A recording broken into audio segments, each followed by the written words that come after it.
So we've had to confirm that there was, prior to the Caravan incident, there were 13 previous incidents which we now accept were part of the manipulation of the criminal justice system. So Deputy Commissioner Hudson, you've told us that you had immediate suspicion that the Caravan incident was part of this. My hunch is you had that suspicion because you already had that suspicion for several weeks, if not a couple of months, because of it fitted in with the pattern that you had been investigating earlier. Does that sound accurate? No. So you think that you came to the view that it was a manipulation of the justice system based mostly on the evidence you saw at the scene of the Caravan, not because you've told us that there's 13 other incidences which are part of this thing, which you would have looked into very carefully. You must have had suspicion prior to the Caravan incident that there was something very fishy going on here. In relation to the Caravan, my initial suspicions were that it didn't seem right for a terrorist incident, without knowing, because of the circumstances of the discovery of that Caravan. Investigations through the matters of the other matters being investigated under Pearl were being treated very much as individual incidents until progress down the path of those investigations identified some linkages between jobs. But that linkage was only made after the Caravan incident, or had you been starting to put it together before the Caravan incident, before the discovery of it? Gee, something weird is going on here, and it may not be what it looks like at face value. Strikeforce Pearl was escalated, I think, in about the 9th or 10th of January. We ingested, I think, another 16 detectives from State Crime Command based on a continuing pattern of incidents occurring. But links had not been established between most of those jobs. But you had suspicions? I didn't have suspicions about them being a manipulation of the criminal justice system, no.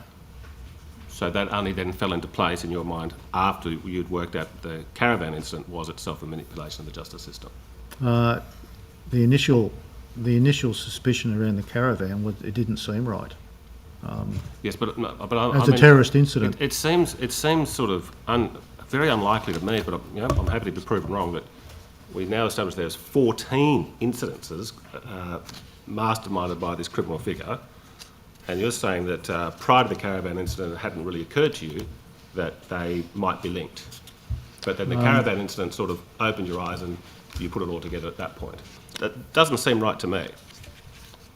I apologise. Okay. Well, look, on the 11th of December, the Sydney Morning Herald reported that 2 men were in custody facing charges over an anti-Semitic attack on a restaurant in Chiswick the month earlier. So that's the first time I can find in the paper that people were held in custody over these incidences. Now, I'm guessing that those 2 people that you held in custody were low-level street criminals who had no ideological motivation. What date was that, sir? Well, it's on the 11th of December in the Sydney Morning Herald, but it's referring to, it says, 2 men are in custody facing charges over that incident, and that incident was an anti-Semitic attack which had happened in Chiswick at Matt Moran's restaurant the month earlier. So that sounds like they had been in custody at least since November, or late November. I'd have to check. I'm not sure that's a matter that we are... Well, I don't expect you to know the details of this particular case, okay, but I do have a strong suspicion that you were interviewing and holding some people in custody at this point, and it told you, gee, these people are not motivated by ideology. They are street criminals who are probably being paid by the people who are running this criminal enterprise. I'm not too sure if that's right. I don't think any offence at Chiswick is a matter that Strikeforce Pearl is investigating. But so people were held in custody, so we should have had curiosity about what motivated you to do this incident. I would suggest they were being arrested by local police. It hasn't been captured by Pearl, and therefore not linked to the matters that we are talking about today. Okay, seems odd to me. Now, Commissioner Webb, I have a question. The elephant in the room is that this Parliament has recently passed laws which severely restrict the freedom of the people of New South Wales to speak and think freely. Now, we know that politicians and the press are prone to get whipped up in hysterias. And that's what happened. I was in Europe when the caravan incident, well, libertarians are exempted. I was in Europe when the caravan incident became public, I think the 29th of January. It made news in Europe, okay? So there was an enormous amount of interest in it. So while the politicians and the press were saying, we've got to do something, and what can we do? Oh, let's restrict the people's right to free speech, which is a very grave step to take. The Premier was out there making all these claims, the press was out there making all these claims, but now I know that police are apolitical and you don't get involved in sort of suggesting laws, but you also have close proximity to the people that do make laws, to the most senior people. Do you think at any point you should have said to the Premier, hey look, before you go ahead with these anti-free speech laws, because of this current hysteria that we're in, it may not be what it appears to be. Did we have any type of discussion with the Premier about the recent curbs on free speech in this state? So certainly whenever there's a discussion around policy, like I've said previously, if it's a legislation, we are invited to comment like every other agency that is relevant to the party, to the policy decision, etc.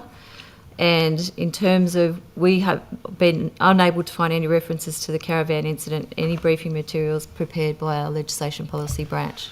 And I haven't been asked. I mean, I leave the politics to the politicians, and we provide comment when we're asked to, but we don't provide comment without being asked.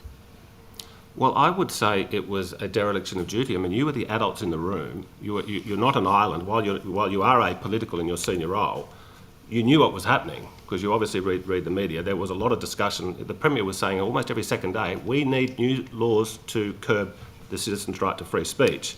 And by this stage, by the time the Premier was saying that, it sounds like you and your team were very, very well aware that this was a manipulation of the justice system.